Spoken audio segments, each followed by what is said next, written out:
বহুল আলোচিত সমালোচিত এবারের বিশ্বকাপ ফুটবলের কোয়ার্টার ফাইনালও শেষ। আছে মাত্র 4টি খেলা, 2টি সেমিফাইনাল, একটি তৃতীয় স্থান নির্ধারণী আর শিরোপা নির্ধারণী। যেটি ধারণা করা হচ্ছিল হয়তোবা অল ইউরোপিয়ান সেমিফাইনাল হতে পারে, কিন্তু সেটি হয়নি। আর্জেন্টিনার কোয়ার্টার ফাইনালের শেষ ম্যাচে সুইজারল্যান্ডের বিরুদ্ধে জয়ে তারাও পৌঁছে গেছে সেমিফাইনালে। এই বিষয়গুলো নিয়ে আলোচনা করব। আমাদের মাঝে উপস্থিত আছেন 4 জন অতিথি। প্রিয় দর্শক, তার আগে বিশ্বকাপ ফুটবল উপলক্ষে গোলসেন্স গ্রুপ ও চ্যানেল 24-এর যৌথ আয়োজন গোলসেন্স প্রবাসী বিশ্বকাপে সবাইকে স্বাগত। আমি অতিথিদের সঙ্গে পরিচয় করিয়ে দিচ্ছি। শাফিউল ইসলাম রিপন, সাকিব বিন মহসিন, মোক্তাকিন আলম নিশাদ এবং অত্যন্ত জনপ্রিয় উপস্থাপিকা জান্নাতুল বুশরা। আপনাদের সবাইকে স্বাগত। বেস্ট ওয়েস্টার্ন প্লাস বে হিলস হোটেল কক্সেস বাজার, আমাদের হানিমুনের ঠিকানা, আমাদের সুন্দরতম স্মৃতির শুরু। বুশরা, দেখতে দেখতে তো চলে যাচ্ছে বিশ্বকাপ। 100-র উপর ম্যাচ, মাত্র 4টি ম্যাচ বাকি। কেমন দেখলেন এবারে বিশ্বকাপ? এবারের বিশ্বকাপ সত্যি কথা বলতে কিছুটা আনপ্রেডিক্টেবল। কোন দিক দিয়ে? রেফারির দিক দিয়ে, না ফিফার দিক দিয়ে, না খেলার মাঠে? রেফারি ফিফা নিয়ে তো একটা কন্ট্রোভার্সি চলছে, সেটা তো আমরা সবাই জানি। সেদিক থেকে তো একটু আছেই। আর ব্রাজিলের হেরে যাওয়া, সব কিছু নিয়ে একটু মনে হচ্ছে যে আনপ্রেডিক্টেবল খেলা হচ্ছে। তবে সামনে ভালো, আমরা আশা করি ভালো কিছু হবে। ব্রাজিল চলে যাওয়াতেই আনপ্রেডিক্টেবল না, আসলে এবার কি ধরে নিয়েছিলেন ব্রাজিল চ্যাম্পিয়ন হবে? না, ব্রাজিলে আসলে চ্যাম্পিয়ন হওয়ার মতো টিম এখন আসলে নাই। আমরা যখন আগে খেলা দেখতাম ব্রাজিলের, আমরা কাকার খেলা দেখতাম, রোনালদিনহো, ওনাদের খেলা দেখতাম। ওনাদের যে একটা শক্ত বন্ডিং একটা টিম ছিল, সেই টিমটা আসলে এখন আমরা মিস করি। প্লাস ব্রাজিলের একটা সমস্যা হয়তো আমি আইডেন্টিফাই করতে পেরেছি, অথবা এটা আমি ভুলও হতে পারি। আমি ফুটবল বিশ্লেষক না, জাস্ট ভালোবাসা থেকে। আমরা কেউই ফুটবল বিশ্লেষক না, কিন্তু আমরা সবাই ফুটবল প্রেমী, ফুটবলকে ভালোবাসি। হ্যাঁ, বলেন। সেখান থেকে বলতে গেলে ব্রাজিলে সবাই কেন জানি একটু তারকা হয়ে ওঠার প্রবণতা আছে নিজেদের মাঝে, অ্যাসিস্ট করার প্রবণতাটা কম। সেটা আবার আর্জেন্টিনার মাঝে অনেক বেশি। একদম কি রিপন, আপনিও তো ব্রাজিলের খুব কট্টর সমর্থক। রাইট। বুশরা যেটি বলছিলেন যে ব্রাজিলের এবার অতটা সম্ভাবনা ছিল না, ওই টিম ছিল না, আপনি কি বলবেন? আমি ব্রাজিল নিয়ে এক্সপেকটেশন ছিল ফুললি যে ব্রাজিল এবার চ্যাম্পিয়নশিপটা নিবে। তাদের প্রিভিয়াস ম্যাচগুলিও বেটার খেলছে, ওয়েল প্লে, বাট লাস্ট ম্যাচটা এক্সপেকটেশন অনুযায়ী তারা পারফর্ম দিতে পারে নাই। সো এটা নিয়ে একটু audit, but we are looking for the next world cup, যে তারা হয়তো বিশ্বকাপটা দেবে। আর নেইমারের বিদায়টা নিয়ে আমার অনেক মন খারাপ লাগছে, যে আসলে তার বিদায়, যে লাস্ট মুভমেন্টটা, ওইটা অনেক ট্র্যাজেডি। আমার চোখে অলরেডি পানিও চলে আসছিল, যে তার বিদায় মুভমেন্টে সে চাচ্ছিল বেস্ট কিছু একটা নিয়ে। আর আমারও এক্সপেকটেশন ছিল যে লাস্ট তার এই মুভমেন্টে ওয়ার্ল্ড কাপটা নিয়েই নেইমার যেন বিদায় হইতে পারে। তো সেদিক থেকে আমি একটু আপসেট ছিলাম, এটাই রাজীব ভাই। আর সেকেন্ডলি ব্রাজিলের যেহেতু সাপোর্টার ছিলাম, বাট সেকেন্ড টিম আমার ছিল ইংল্যান্ড। সো আশা করি যে ব্রাজিল দিতে পারে নাই, ইংল্যান্ড হয়তো বা আমাদের এই ডেস্টিনেশনটা পূরণ করবে। কিন্তু ব্রাজিলের বুশরা যেটি বলছিলেন যে ব্রাজিল এবারে আসলে চ্যাম্পিয়নের মতো টিম ছিল না, এবং খেলার মধ্যে ব্রাজিলের যে ছন্দ, সেটাও খুব একটা পাওয়া যায় নাই। মানে সবাই নিজেই গোল দিবে এমন একটা প্রবণতা কি ছিল? এটা কিছুটা ছিল, বাট আমার মনে হচ্ছে ব্রাজিল ডিফারেন্ট রুলস প্লে করছে। সেই জন্য একটা ম্যাচ ছিল ভিন্ন, কোনো ম্যাচের সাথে কোনো ম্যাচ কম্পেয়ার করা যাবে না। সো সেদিক থেকে আমি বলবো যে ব্রাজিলের প্লে ভালো ছিল, বাট আরও অনেক বেটার করতে পারতো যদি ম্যাচটা জিততো। এটার দিক থেকে কিছুটা আপসেট। আমি ওনার সাথে যুক্ত করে একটু বলতে চাচ্ছি, উনি বললেন নেইমারের বিদায়, শুধুমাত্র নেইমারের বিদায় না, আমরা আসলে কোনো একটা দেশের সমর্থনের থেকে যারা ফুটবলটাকে ভালোবাসে বা ক্লাবের খেলাগুলো দেখে, তারা আসলে ব্যক্তি হিসেবে যারা খেলছে, CR7 রোনালদো আর নেইমার, দুজনের বিদায়টা আসলে আবেগঘন ছিল। তাকে আপনি তো আর্জেন্টিনার সমর্থক, আপনি একজন ক্রীড়া সাংবাদিক। মেসি কি, ওরও কি বিদায় কিনা, যে বিদায়ের কথা বলা হচ্ছে, যে নেইমারের বিদায়, CR7 এর বিদায়? না, আসলে কি মেসির বিদায়টা আমরা এই কোয়ার্টার ফাইনাল পর্যন্ত আমরা ভাবিনি। আমাদের পার্সোনালি আমি ভেবেছিলাম যে সেমিফাইনাল অ্যাটলিস্ট মেসি ওই পর্যন্ত থাকবে, তো আলহামদুলিল্লাহ সেটাই হয়েছে। কিন্তু এখন থেকে আমাদের টেনশনটা আরও বেড়ে গেছে, কারণ আমরা ইংল্যান্ডের মতো কোয়ালিটি টিম কিন্তু এখনও পাইনি, কোয়ার্টার ফাইনাল পর্যন্ত এরকম কোয়ালিটি টিম পাইনি। কিন্তু আমাদের সামনে খুব কঠিন একটা পরীক্ষা, আশা করছি আর্জেন্টিনা মানে ফাইনাল খেলবে ইনশাল্লাহ। আর আমি একটা কথা বলতে চাই, ব্রাজিলিয়ান সাপোর্টার্সদের উচিত আর্জেন্টিনাকে ধন্যবাদ দেয়া, কারণ কি লাতিন ফুটবলের যে ছন্দটা এটা কিন্তু একদম হারিয়ে গিয়েছিল, এটা কিন্তু আর্জেন্টিনার হাত ধরেই কিন্তু ফিরে এসছে। ব্রাজিল কিন্তু 2002-এ যে চ্যাম্পিয়ন হলো, এরপরে তো সেমিফাইনাল না ফাইনাল না, মানে কোথাও যেতে পারছে না। তো আমরা সেমিফাইনাল ছিল একটা, সেমিফাইনাল ছিল, হ্যাঁ 2014 সালে সেমিফাইনাল, যেটা 7 আপ বলা হয়, ওটা সেমি ছিল। হ্যাঁ আচ্ছা, এটা আচ্ছা। সেমি ছিল। তো হচ্ছে মানে আমরা কিন্তু এই জেনারেশনটাতে কিন্তু ভুলেই গিয়েছিলাম যে লাতিন ছন্দ নামক একটা ফুটবল ছিল বা আজ ছিল। তার আগে আপনি 2002-এ তো শিরোপা পেয়েছে দেখে বলছেন, তার আগে আমরা ছোটবেলায় আরো ছন্দময় ফুটবল, মানে নাচের ছন্দে ফুটবল খেলতো ব্রাজিল, সাম্বার সেটাও আমরা ছন্দে। দেখেছি। সক্রেটিস, জিকো, এদের খেলা দেখে আমরা বড় হয়েছি। আপনি বলছেন যে আর্জেন্টিনা সেই ছন্দটাকে নিয়ে এসেছে, লাতিন ছন্দটাকে ফিরিয়ে এনেছে আর্জেন্টিনা। নিশাত কি বলবেন? না, আমি যে- এখানে একটু দ্বিমত আছে ভাইয়া, যে হ্যাঁ। ল্যাটিন যে ছন্দ, আর্জেন্টিনা সেই ছন্দ আনে নাই, তারা ম্যাচ জিততেছে। এতটুকু বলবো যে তারা মানে ল্যাটিন আমেরিকার যে মানে আধিপত্য বা যে রেস, সেই রেসটা তারা ধরে রাখছে, কিন্তু ঐতিহ্য যে ধরে রাখতেছে কথাটা একটু ডিফারেন্ট। তারা তো শুধু ম্যাচ জিতেনি, মানে তারা চ্যাম্পিয়ন হয়েছে। ওইটাই বললাম, চ্যাম্পিয়ন হওয়া আর ঐতিহ্য ধরে রাখা এক আপনি জিনিস দেখেন না। লাস্ট 4 বারে 3 বার না, না, সেমিফাইনাল। আমি ঠিক আছে, আমি তো সব মানতেছি, মানে চ্যাম্পিয়ন হওয়া আর ঐতিহ্য। ভাইয়া যে কথাটা বলতেছে যে খেলার যে সৌন্দর্য, ওই সৌন্দর্য আসলে ব্রাজিল ছাড়া সম্ভব না, আমি যেটা মনে করি। নেইমার লাস্ট 14 মিনিটের জন্য না 17 মিনিটের জন্য নামলো, তাও কয়েকটা সৌন্দর্য দেখাই দিছে। যারা খেলাটা সেদিন দেখছে তারা হয়তো বলতে পারবে, কিন্তু ওই আর্টিস্টিক যে ব্যাপারটা সেটা কিন্তু আসলে আপনার আর্জেন্টিনার ভিতরে নাই। হ্যাঁ, তারা খুব দুর্দান্ত খেলতেছে। আর ভাইয়া ওই তখন বলতেছিল যে ব্রাজিল টিমটা কেন আসলে এবার দাঁড়াইতে পারতেছে, কারণ হচ্ছে ইউরোপিয়ান যে একটা কোচ আসছে, ল্যাটিনের সাথে যে ইউরোপ ফুটবল একটা মিক্স আপ, সেটা কিন্তু আমরা এই ব্রাজিল টিমকে একটা কেমন যেন এক্সপেরিমেন্টাল হিসেবে দেখতে পাইতেছি। মানে ছন্দ ছাড়া আসলে হ্যাঁ, মানে কোনোটাই কোন নিতে দিকে পারছে যাবে না। সে কিন্তু এটা বুঝতেছে না, কখনো দ্রুত খেলতে যাচ্ছে, কখনো আবার ডিফেন্সে আসতেছে। মানে এই যে মিসম্যাচ, এটা হচ্ছে এই বিশ্বকাপটার ফল, যে কোচের যে একটা এক্সপেরিমেন্টের জায়গাটাই, সেটা হচ্ছে এই মানে এই বিশ্বকাপটা ব্রাজিলের জন্য আসলে। আপনিও কি একমত কিনা? মোটামুটি আমি ওনার সাথে একমত। আর আসলে আমরা খেলার যে উন্মাদনা সেটা উপভোগ করি। এখানে আসলে আমি বলবো না যে ব্রাজিলের সমর্থক হলে আমাকে আর্জেন্টিনার শত্রু হতে হবে। আবার হচ্ছে ব্রাজিল আর্জেন্টিনা নিয়ে আমরা যেরকম দেখেছি সোশ্যাল মিডিয়াতে, কেউ সুইসাইড করেছে, কেউ কাউকে পিটিয়ে মারা হয়েছে। এই জিনিসটা আসলে অ্যাকসেপ্টেবল না, খুবই দুঃখজনক।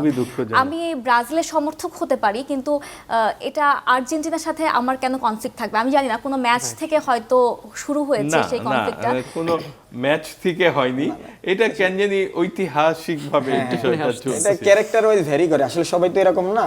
ক্যারেক্টার ওয়াইজ কেউ একটু অ্যাগ্রেসিভ, কেউ আবার ব্রাজিলের ফুটবলও কিন্তু আমরা খুব পছন্দ করি। আমি কিন্তু ব্রাজিলের খেলা এখনো দেখি ফুল টাইম, কিন্তু ভালো লাগে। ব্রাজিলের যে মার্সেলো ছিল, হাল্ক ছিল, ডেভিড লুইস ছিল, ওরা খুবই ভালো খেলতো। এমনকি এই উন্মাদনা আমি নিউজ পড়তে যাওয়ার আগ মুহূর্তে নিউজ পড়ছি, তখনও আর্জেন্টিনা আজকে যেমন গোল দিল আমার নিউজের মাঝে, আমি বিরতিতে যাচ্ছি, তখন পুরা আমাদের ওপেন স্টুডিও পুরা রুম চিল্লায় উঠলো যে গোল হয়েছে। এটা একটা আলাদা উন্মাদনা, এটা একটা আলাদা আনন্দ। আমরা আসলে কম্পারিজনে যেতে পারি, কিন্তু আমার মনে হয় একটা টিম একটা এরাতে রাজত্ব করে, তারপরে আরেকটা এরা আসে, অন্য একটা টিম সেটাতে লিড নেয়। এটাই হবে, এটাই স্বাভাবিক।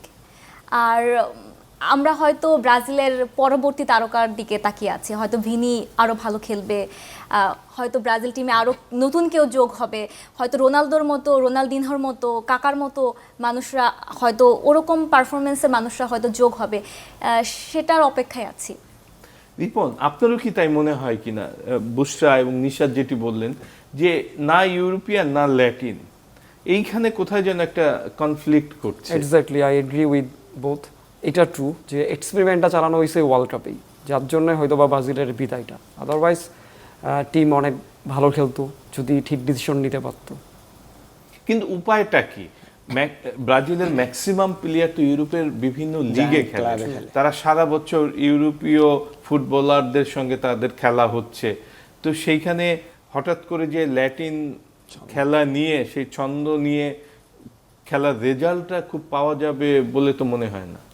না, এবারে তো আসলে আমরা পাই নাই, যদি পেতাম তাহলে তো অ্যাটলিস্ট জিততাম ম্যাচটা। So expecting next world cup true, আর এই ভুলগুলি সংশোধন হয়ে যাবে। সো এটার পরে হয়তো আমরা আবার সাম্বা ডান্সের সাথে তাল মিলাই ওয়ার্ল্ড কাপটা নিয়ে নাচবো, যে প্রিভিয়াসগুলি ছিল সেটাই। টাকি, না আপনি বলছিলেন ব্রাজিল সেই ছন্দময় ফুটবল থেকে সরে গেছে, কিন্তু আর্জেন্টিনা সেটা নিয়ে এসছে। তো আর্জেন্টিনার প্লেয়াররাও তো সারা বছর ইউরোপের বিভিন্ন লিগে খেলে থাকে, তাহলে কিভাবে এই ছন্দটা পাচ্ছে তারা? আসলে কি, এটা হচ্ছে ওই যে মাস্টার মাইন্ড যেই মানে কোচেসরা থাকে, তাদের যেই একটা কেমিস্ট্রি, ওইটা হচ্ছে আপনার টিমকে অনেক সুন্দরভাবে গুছায় ফেলে। দেখেন স্কলনি কিন্তু ওয়ার্ল্ড কাপও জেতেনি, 6টা না 7টা ম্যাচ খেলছে আর্জেন্টিনা জার্সিতে, কিন্তু উনি যেভাবে টিমটাকে নিয়ে নতুনভাবে শুরু করছে, আসলে এই কেমিস্ট্রিটা সব যত আপনি হাই লেভেলের কোচে নিয়ে আসেন, কিন্তু এই কেমিস্ট্রিটা প্লেয়ারদের মধ্যে না থাকলে আপনার ওই রেজাল্টটা আসবে না। আর একটা জিনিস দেখেন, আমার মনে হয় আর্জেন্টিনার টিমের প্লেয়ারদের মতো অন্য কোনো টিম খেলে না। কেন, আমি একটু লজিক দিয়ে বলছি। ওরা সবসময় বলে যে আমরা মেসির জন্য খেলতে চাই। দেখেন, একটা প্লেয়ারকে টার্গেট করে খেলা এরকম আমি কখনোই দেখি নাই, যে বাকি 10 জন শুধুমাত্র একটা প্লেয়ারের জন্য খেলে। এইবারও যে আগের ম্যাচে লাউতারো মার্টিনেজ বলছে আমরা মেসিকে ওর শেষ বিদায়টা স্মরণীয় করে আরেকটা ট্রফি দিতে চাই। তো আমার মনে হয় কিছু কিছু কথাই, ছোট ছোট ইনপুটগুলা, এগুলা টিমে অনেক বিগ একটা অ্যাসেট হিসেবে কাজ করে। তো আমার কাছে মনে হয় সেটাই। আর ওয়ার্ল্ড কাপের হচ্ছে একটা হিস্ট্রি আছে, আপনার হচ্ছে স্বদেশি কোচ ছাড়া কেউ ওয়ার্ল্ড কাপ জেতাতে পারেনি। তো আঞ্চলিক ছিল ইতালির কোচ, তো সেক্ষেত্রে মনে হয় এগুলো তো আসলে অনেক কিছু রেকর্ড হিসেবে কাজ করে। তো আমার কাছে মনে হয় এই ব্যাপারগুলোই। আচ্ছা, আপনি স্ক্যালিনির কথা বলছিলেন, এখানে কাকে আপনি মার্কস দেবেন? মানে স্ক্যালিনির ওর প্ল্যানিং নাকি মেসির নেতৃত্ব, কোনটাকে এগিয়ে রাখবেন? টাফ কোয়েশ্চেন, বাট হচ্ছে দুটোকেই আমি এগিয়ে রাখবো, কোনোটাকেই কিন্তু আমি ব্যাকফুটে রাখতে পারবো না। দেখেন, মেসিও যে এইভাবে খেলে, এই ওয়ার্ল্ড কাপে এখন পর্যন্ত আমি একটা রিপোর্টে পড়েছিলাম যে মানে কম পরিশ্রমে বেশি ফসল। মানে মেসি সব প্লেয়ারদের মধ্যে মেসি মাঠে সবচাইতে কম দৌড়াচ্ছে, কম খেলছে, কিন্তু ওর পায়ে যখনই যাচ্ছে মানে ও ওই সময়টুকু ওই মানে ব্যবধান করে দিচ্ছে। তো এই রকম প্লেয়ার তো আপনি সব টিমে পাবেন না। আর মেসি তো মানে উনি একটু ডিফারেন্ট একটা ক্যারেক্টার, এটা আসলে কোনো মানুষের পক্ষে এইভাবে খেলা সম্ভব না। এটা আধ্যাত্মিক লেভেলের মনে হয় কিছু একটা, না হলেও সবার মতো দৌড়াচ্ছে না, কিন্তু অন্যান্য প্লেয়াররা দেখেন পুরো মাঠ জুড়ে খেলছে, পারফর্ম করতে পারতেছে না, কিন্তু মেসির পায়ে যখনই বল আসতেছে ও একটা ব্যবধান গড়ে দিচ্ছে। আর স্কলনি হচ্ছে আসলে একটা ওয়ার্ল্ড কাপ জেতার পরে বা ওয়ার্ল্ড কাপ জেতার আগ থেকে ওর যেই হচ্ছে প্রিপারেশন, প্ল্যানিং, এগুলো নিয়ে আসলে হয়তো ভালোভাবে কাজ করছে, বিদায় হচ্ছে দুইটার একটা কম্বিনেশনে আর্জেন্টিনা ওই রেজাল্টটা পাচ্ছে। নিশাদ, আমি আপনার কাছে আসবো, তার আগে প্রিয় দর্শক, আমাদের গোলসেন্স গ্রুপের সৌজন্যে প্রতিনিয়ত যে কুইজ রয়েছে বিশ্বকাপ নিয়ে, বিজয়ী কারা হয়েছেন আমরা তাদের একটু দেখিয়ে দিচ্ছি আপনাদের।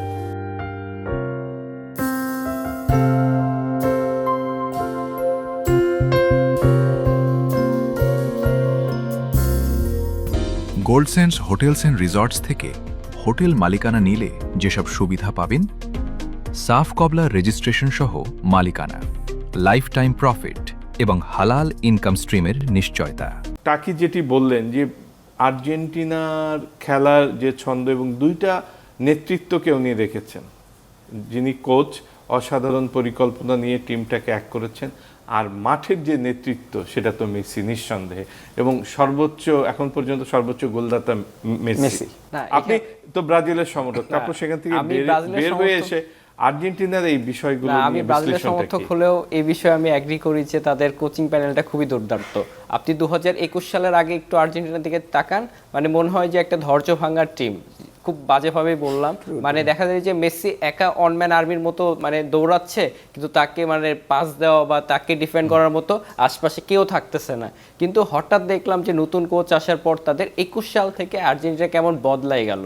মানে মেসি মনে হচ্ছে যে সে সিংহ একা যদি যায়, তার আশপাশে দেখা যাচ্ছে তার সহযোগীরা থাকে, তার জন্য কিন্তু সে এখন গোল পাচ্ছে, অ্যাসিস্ট পাইতেছে, খুব দারুণভাবে টিমটা কিন্তু আগায় যাচ্ছে। এটা আমি 100% মানি, যেখানে হয়তো একটু ব্রাজিলের এখানে একটু সংকটের জায়গা আছে।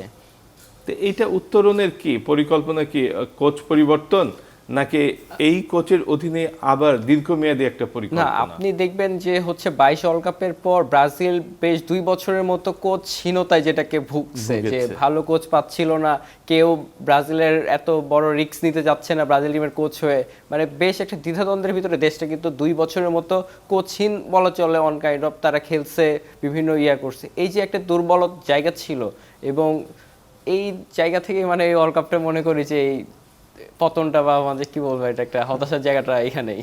বুশরা, নিশাদের কথা আপনিও শুনছিলেন, এই যে কোচ আসলে কি এটা খুব মুখ্য কিনা? অবশ্যই যদি খেলার মাঠে যদি প্লেয়াররা ভালো খেলেন। আচ্ছা, আমি এই ফুটবল থেকে শিক্ষণীয় কি পেতে পারি আমরা, এটা নিয়ে যদি আমরা আলোচনা করি, তাহলে আমার মনে হয় আমার অবশ্যই এটা গুরু শিষ্য একটা পদ্ধতি। এখানে কোচ অবশ্যই মুখ্য। আমার শিক্ষক থাকাটা এবং শিক্ষকের এখানে যে ইম্পর্টেন্স, এটা অনেক বেশি, এটা অস্বীকার করার কিছু নেই। তারপরে একটা যেটা আমরা দেখি যে সবাই বলছিল টিম ওয়ার্ক, হ্যাঁ, সোশ্যালি যদি আমরা দেখি, এই টিম ওয়ার্কটা অনেক বেশি ইম্পর্টেন্ট, যেটা আর্জেন্টিনা করতে পারছে, যেটা ব্রাজিল হয়তো করতে পারছে না। একে কোচ আমাদের ওরকম ভালো কোচ হয়তো পাচ্ছে না, কিন্তু যিনি কোচ ব্রাজিলের, তাকে বলা হয় বিশ্বের অন্যতম সেরা কোচ, নিঃসন্দেহে। ওই দেশীয় কোচের একটা ব্যাপার থাকে। তারপরের যে ব্যাপারটা টিম ওয়ার্ক, এই ব্যাপারটাও কিন্তু আমাদের শিক্ষণীয়। এটা শুধুমাত্র ফুটবলের ক্ষেত্রে না, এটা যে কোনো কাজের ক্ষেত্রে টিম ওয়ার্ক অনেক বেশি ইম্পর্টেন্ট।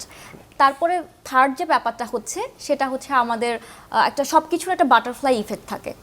এই বিশ্বকাপ কিন্তু শুরু হয় একটা উন্মাদনা নিয়ে, আবার শেষ হয়ে যায়, কিন্তু এখানে শেখার অনেক কিছু আছে।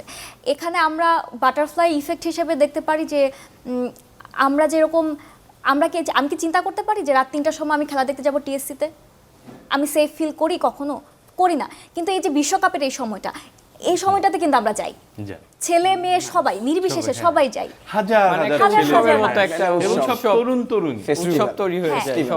এই জিনিসটা কিন্তু আমরা কিন্তু এটাকে ধরে রাখি না।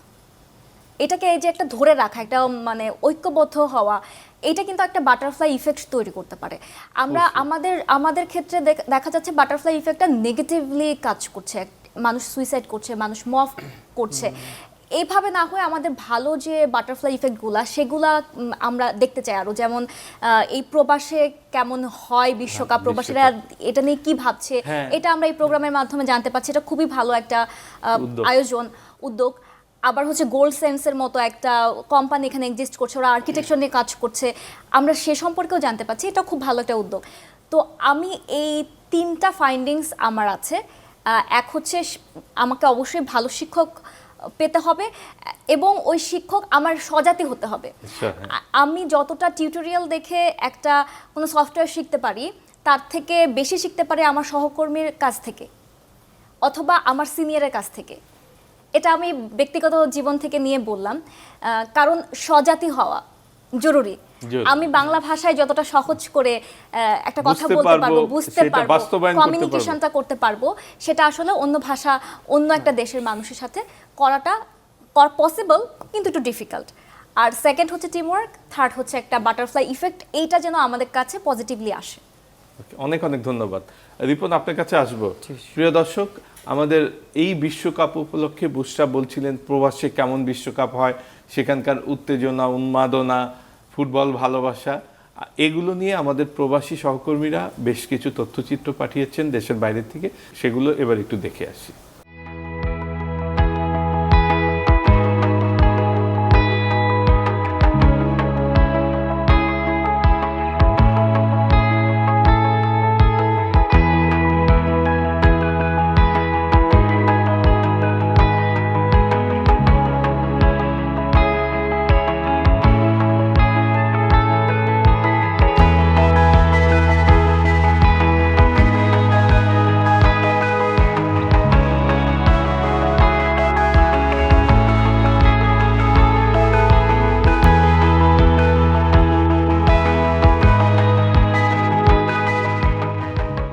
বাংলাদেশের পর্যটন শিল্পের অপার সম্ভাবনার খাত হলো পৃথিবীর সর্ববৃহৎ কক্সবাজার ও কুয়াকাটা সমুদ্র সৈকত। কক্সবাজার বে হিলস হোটেল ও কুয়াকাটায় বে ব্রিজ হোটেল নির্মাণ করছি। রিপন, বুশরা বলছিলেন যে বেশ কিছু ফাইন্ডিং এর কথা বলছিলেন। দেখেন, নর্মালি দেশের অবস্থা যেমন থাকে, এই যে ফুটবল বিশ্বকাপ এলে কেমন যেন একটা উৎসব, মাসব্যাপী একটা উৎসব, এখানে অনেক কিছু পরিবর্তন ঘটে। উনি বলছিলেন আইন শৃঙ্খলার বিষয়, যে নর্মালি সন্ধ্যার পর একটা মেয়ে বের হতে তারা অনেক দ্বিধাদ্বন্দ্বে থাকে, কিন্তু এই বিশ্বকাপ ফুটবলে কোথায় যেখানে যেখানে খেলা হচ্ছে, ঢাকা ইউনিভার্সিটি, বিভিন্ন প্রাইভেট ইউনিভার্সিটি, গুলশান, বনানী, সবাই ছুটে যাচ্ছে একজন দুজন করে, এবং এখন পর্যন্ত কিন্তু আমরা তেমন কোনো অঘটনের, থ্যাঙ্কস টু গড, কোনো অঘটনের খবর পাইনি। তো এই যে ফুটবল উৎসব, উন্মাদনা, এইটাকে কাজে লাগিয়ে সামনের দিনগুলোতে বাংলাদেশের ফুটবলকে এগিয়ে নেওয়া সম্ভব কিনা? ভালো প্রশ্ন রাজীব ভাই। আসলে এই বাংলাদেশের পলিটিক্স দেন ডিফারেন্ট ইস্যু আসার পরে মানুষ ফেস্টিভ্যালটা খুঁজে পায় না। তো এই ফুটবল আসার মধ্যে সবাই একটা উৎসব পরিবেশ তৈরি করছে, যার জন্যে আইন শৃঙ্খলা থেকে শুরু করে ডিসিপ্লিন সবার মধ্যে তার নর্মসটা ডেভেলপ করছে, যে অ্যাজ এ বাংলাদেশের নাগরিক হিসাবে আমি আমার নর্মসটা ঠিক রাখছি যাতে আমি ঠিক থাকি। তো সবাই যখন ইন্ডিভিজুয়ালি হয়ে তাদের নিজের প্রতি ডিসিপ্লিনটা নিয়ে আসছে, তখন কিন্তু টিএসসিতে এতজন ছেলেমেয়ের মধ্যেও কোনো রকম মারামারি বা কিছু হচ্ছে না। সো এটা একটা পয়েন্ট। আর সেকেন্ডলি হচ্ছে ধারাবাহিকতা, যদি আপনি বলেন যে ফুটবল যখন আসে তখন বাংলাদেশের গ্রামে গঞ্জে, চাই স্টলে, সব জায়গায় মানুষরা যারা বৃদ্ধ তারাও কিন্তু টেলিভিশন পর্দার সামনে থেকে দেখতেছে এবং তাদের ওপিনিয়নগুলি শেয়ার করতেছে, পারসেপশন, কোন টিম জিতবে, ব্রাজিল, আর্জেন্টিনা, ফ্রান্স, ইংল্যান্ড, তারা সব নিয়ে কিন্তু একটা নলেজ রাখতেছে। They all are people busy for the engagement for the world cup.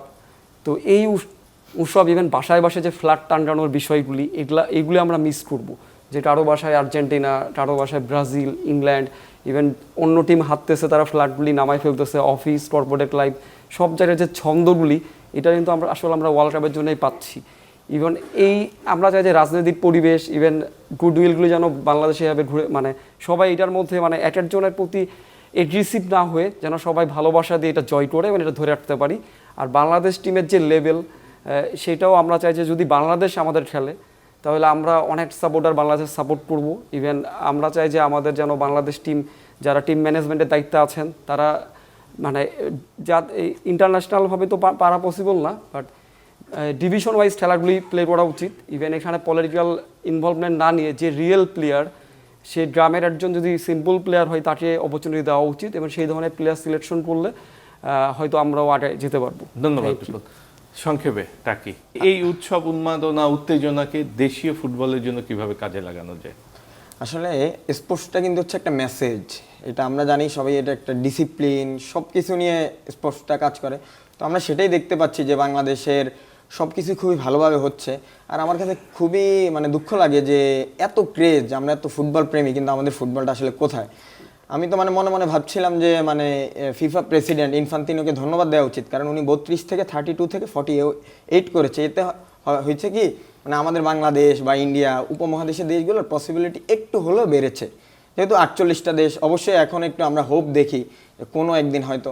আসলে এটা নিয়ে তো অনেক কাজ করতে হয়, এটা তো আসলে গভর্নমেন্টের ব্যাপারে। আসলে আমার একটাই মানে অ্যাডভাইস আমি বলতে চাই, রুট লেভেল থেকে জিনিসটা আনতে হবে। একদম ঠিক। নিশাদ কি বলবেন? আমিও সহমত, কারণ 2022 সালের দিকে তাকলে দেখবেন যে যখন মিডল ইস্টে বিশ্বকাপ আয়োজিত হলো, দেখবেন আমাদের প্রবাসী ভাইরা কিন্তু মানে নিজের দেশে সমর্থন দিতে পারেনি, কিন্তু নিজের পছন্দের দেশগুলোতে কিন্তু তারা সমর্থন দিতে মানে ভোলে নাই। মানে সে যায় সেখানে কাজ করতে, কিন্তু সেই টাকাটা খরচ করে সে সেই টিমগুলোকে সাপোর্ট দিচ্ছে কিভাবে, মানে কাজের ফাঁকে। সেখানে যদি তারা নিজেদের দেশকে বাইরে মাটিতে এভাবে দেখতে পায় কোনো মঞ্চে, আসলে আমরাও যেমন গর্বিত হব তারাও হবে। এবং আমি বলবো যে রুট লেভেলে আসলে ফুটবল নিয়ে কাজ করা উচিত, যেহেতু আমাদের ফান্ডিং আছে। এমন না যে আমাদের ফুটবল ফেডারেশন কোনো ফান্ড পায় না বা কোনো কিছু না, তারা ফান্ড পায়, কিন্তু কেন যেন প্লেয়ার তৈরি করতে ব্যর্থ হয়। ধন্যবাদ। একদম অনুষ্ঠানের শেষ পর্যায়ে আমরা সংক্ষেপে সবার কাছে জানতে চাই, নিশাদ আপনাকে দিয়ে শুরু করলাম, আপনার ব্রাজিল তো নেই, কার হাতে শিরোপা দেখতে চান? আমি বলবো যে ফ্রান্সের হাতে, কারণ আর্জেন্টিনা দুর্দান্ত খেলতেছে, তারপরে কেন জানি মনে হচ্ছে যে না, ফ্রান্সের ভিতরে কিছু একটা ব্যাপার আছে এই ওয়ার্ল্ড কাপে। ব্যাপার আছে। টাকি, দা গোট মেসি। মেসি। রিপন? ইংল্যান্ড। ইংল্যান্ড, কেইনের হাতে দেখতে চান? এক্স্যাক্টলি। বুশরা, আপনাকে দিয়ে শুরু করেছিলাম, আপনাকে দিয়ে শেষ। আমিও ভাইয়ের সাথে একমত, আমিও ইংল্যান্ডের হাতেই দেখতে চাই। কারণ 3 বারের তারকা, 4 বারের তারকা, 5 বারের তারকা আমরা পেয়েছি, নতুন কেউ আসুক। নতুন তো এই যে 4টি দল সেমিফাইনালে গিয়েছে, সবাই একবার না একবার শিরোপা পেয়েছে, মানে নতুন আসলে সুযোগ নাই। যেহেতু তারকা অ্যাড হোক, ইংল্যান্ড অনেক দিন পর খেলছে পাওয়ার একটা সম্ভাবনা সেই 1966 সালে পেয়েছেন, তারপর এবার সুযোগ এসছে, দেখি কে কি করে। তবে দিন শেষে আমরা চাইব ফুটবলেরই বিজয় হোক। যে অভিযোগ ফিফাকে নিয়ে, রেফারিদের নিয়ে, সেটা যেন আগামীতে আর দেখতে না হয়। সবাই ভালো থাকবেন।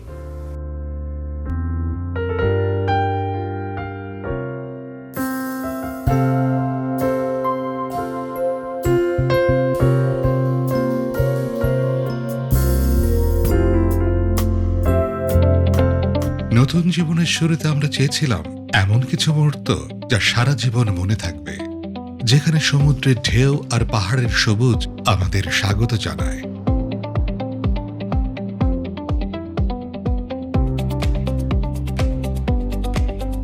সকালে ঢেউয়ের শব্দে ঘুম ভাঙে, ব্যালকনিতে দাঁড়িয়ে দেখা যায় নীল সমুদ্র, আবার চোখ ফেরালেই পাহাড়ের শান্ত সবুজ।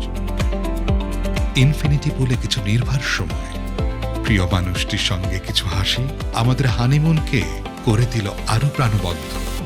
দিনের শেষে সুন্দর একটি ডিনার, তাজা সিফুড আর শান্ত পরিবেশে আমরা উদযাপন করলাম আমাদের নতুন পথ চলা। বেস্ট ওয়েস্টার্ন প্লাস বে হিলস হোটেল, কক্সবাজার, আমাদের হানিমুনের ঠিকানা, আমাদের সুন্দরতম স্মৃতির শুরু। গোল্ডস গ্রুপ, পর্যটন ও মানুষের উন্নয়নে।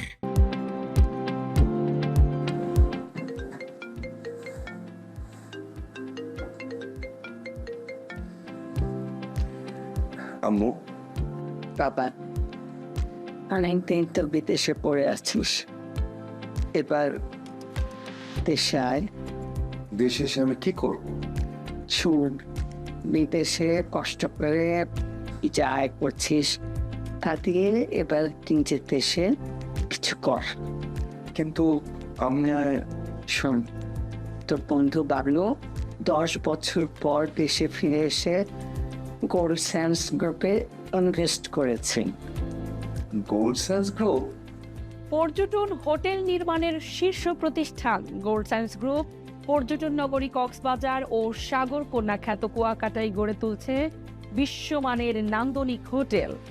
এখানে ইনভেস্ট মানেই সাব কবলার স্টেশনের মাধ্যমে 5 তারকা হোটেলের মালিকানা লাভ, সেই সাথে আজীবন হালাল আয়ের নিশ্চয়তা আর নিজের হোটেলে বিলাসী অবকাশ যাপনের দারুণ সুযোগ। শোন বাবা, টাকা জমিয়ে না রেখে সেটা কাজে লাগাতে হয়। এখন তুমি কি চাও সেটা বলো। প্রবাসী সন্তানের কষ্টের টাকায় দেশের মাটিতে সম্পদ গড়ে উঠুক, এটাই মা আর তার পরিবারের সবার চাওয়া। ওকে আম্মু। যাচাই বাছাই করে কষ্টার্জিত অর্থ বিনিয়োগ করুন, নিজের ভবিষ্যৎ নিজেই গড়ুন। শতভাগ আস্থার নাম গোল্ড স্যান্ডস গ্রুপ, সুদ মুক্ত জীবন, হালাল উপার্জন। আপনার টাকা কি শুধু শুধু সেভিংসে পড়ে আছে? সময় এসেছে সেটাকে এমন জায়গায় রাখার যেখান থেকে নিয়মিত আয় এবং অ্যাসেট গ্রোথ দুইটাই নিশ্চিত করবে। বাংলাদেশের number 1 hotel developer company gold sands group আপনাকে দিচ্ছে 5 স্টার হোটেল ওনারশিপের সুযোগ, যেখানে আপনি শুধু একটি ওনারশিপ কিনছেন না, বরং তৈরি করছেন একটি লং টার্ম ইনকাম সোর্স। আমাদের প্রতিটি প্রজেক্ট কক্সবাজার ও কুয়াকাটার প্রাইম লোকেশনে অবস্থিত। বে ম্যারিনা ইনানি, বে স্যান্ডস কলাতলি, বে bridge Kuakata, Kuakata tourism city এবং বে হিলস। প্রতিটি প্রজেক্ট কৌশলগতভাবে তৈরি করা হয়েছে যেন আপনার ওনারশিপ থেকে আসে কনসিস্টেন্ট হালাল ইনকাম। পাশাপাশি থাকছে এক্সক্লুসিভ রিওয়ার্ড কার্ড সুবিধা, যার মাধ্যমে আপনি শপিং, হসপিটাল এবং লাইফস্টাইল পার্টনার আউটলেটসে বিশেষ ডিসকাউন্ট ও বেনিফিটস উপভোগ করতে পারবেন। আজই আপনার হোটেল ওনারশিপ নিশ্চিত করতে এখনই কল করুন অথবা হোয়াটসঅ্যাপে মেসেজ করুন।